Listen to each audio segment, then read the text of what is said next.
तर एकीकडे दादा भुसे उपमुख्यमंत्री पदावर विराजमान होणारी ही चर्चा, तर दुसरीकडे आदिवासी विकास मंत्री पदासाठी नरहरी झिरवळ यांचं मात्र थेट दिल्लीमध्ये लॉबिंग सुरू असल्याचं कळत आहे।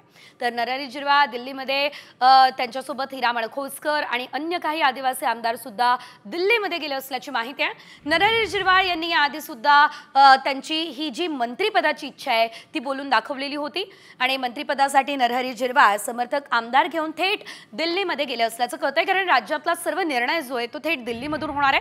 आदिवासी विकास मंत्री पद मिळवण्यासाठी झिरवळ प्रयत्नशील असल्याची माहिती आहे। राष्ट्रवादी अजित पवार यांच्या गटाचे वरिष्ठ नेते दिल्लीमध्ये आहेत आणि त्यामुळे नरहरी झिरवळ सुद्धा दिल्लीमध्ये गेलेले आहेत, कारण सध्या मंत्रिमंडळाचा विस्तार असेल, खाते वाटप असेल किंवा मुख्यमंत्री पदाचा निर्णय असेल, हे सर्व निर्णय जे आहेत ते दिल्लीमधूनच होणार आहे। त्यामुळे थेट दिल्लीमध्येच नरहरी झिरवळ यांनी लॉबिंग सुरू केली असल्याचं बघायला मिळत आहे।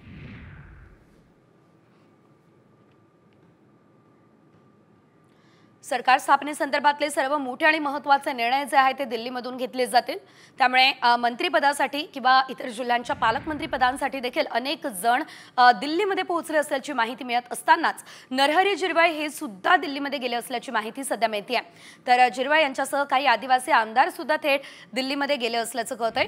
त्यामुळे नरहरी झिरवळ यांची इच्छा पूर्ण होणार का, त्यांचं स्वप्न पूर्ण होणार का, त्यांना मंत्रिपद दिलं जाणार का, हे पाहणं महत्त्वाचं आहे। लोकसभेचा सदस्य म्हणून निवडून आलो असल्याने परमेश्वरास स्मरून शपथ घेतो की मी विधिद्वारा स्थापित भारतीय संविधानाप्रत अनन्य श्रद्धा व निष्ठा बाळगीन, भारतीय सार्वभौमत्वाचे आणि भारतीय एकतेचे निर्वाराने आचरण करीन आणि जे कर्तव्य आता मला प्राप्त होत आहे ते नेकीने पार पाडेन। जय हिंद, जय महाराष्ट्र, जय संविधान।